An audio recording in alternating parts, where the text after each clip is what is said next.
السلام علیکم۔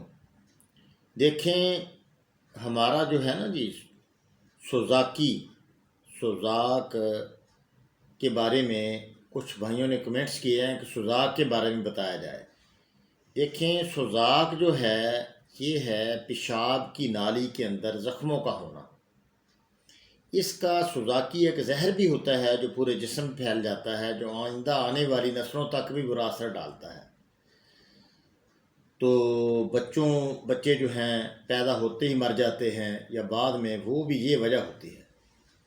تو اس میں سوزاک کی زہر کو دور کرنا بہت زیادہ ضروری ہے۔ صابر رحمۃ اللہ علیہ نے سوزاکی زہر کو بہت خطرناک بتایا ہے۔ تو اس میں وہ جو نسخہ انہوں نے بتایا صابر رحمۃ اللہ علیہ نے، اس کی روشنی میں کچھ چیزیں بتاتا ہوں میں آپ کو۔ رال سفید لے لیں، لوبان کوڈیا لے لیں، رال سفید، لوبان کوڈیا، بیروزہ، یہ جو پٹوں پر ڈالتے ہیں نا، مشین کے پٹوں پر ڈالتے ہیں بیروزہ، وہ لے لیں۔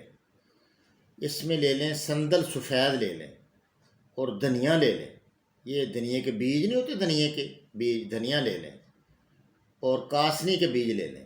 ہر چیز 30 گرام لے لیں، ہر چیز۔ یہ کافی ہے، انشاءاللہ 180 گرام دوائی بن جائے گی۔ تو یہ ساری چیزیں باریک کر کے آدھا چمچ، درمیانہ چمچ آدھا، 1 گرام دوائی لے لیں، صبح دوپہر شام، شربت بزوری کے ساتھ۔ اگر کوئی شوگر وغیرہ کا مسئلہ ہے تو پھر کچی لسی کے ساتھ، یعنی دودھ والی لسی کے ساتھ لے لیں۔ خوراک نمبر 6 اور 1، 5، 6 اور 1 پر عمل کریں، اللہ آسانی کرے گا۔ خوراک نمبر 2، 3، 4 بالکل منع ہے۔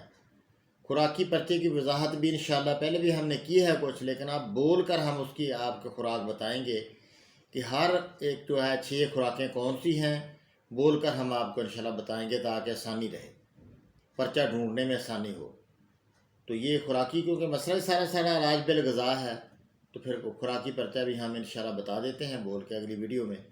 اللہ پاک آسانی کرے، اس طرح علاج ہوگا، اللہ پاک آسانی کرے۔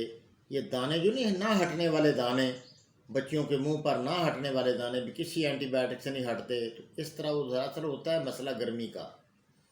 تو اس کے لیے یہ بہت اچھی چیز ہے، اس کے لیے بھی صاف ہو جاتا ہے چہرہ، اس سے یہ استعمال کیا جائے۔ السلام علیکم ورحمۃ اللہ۔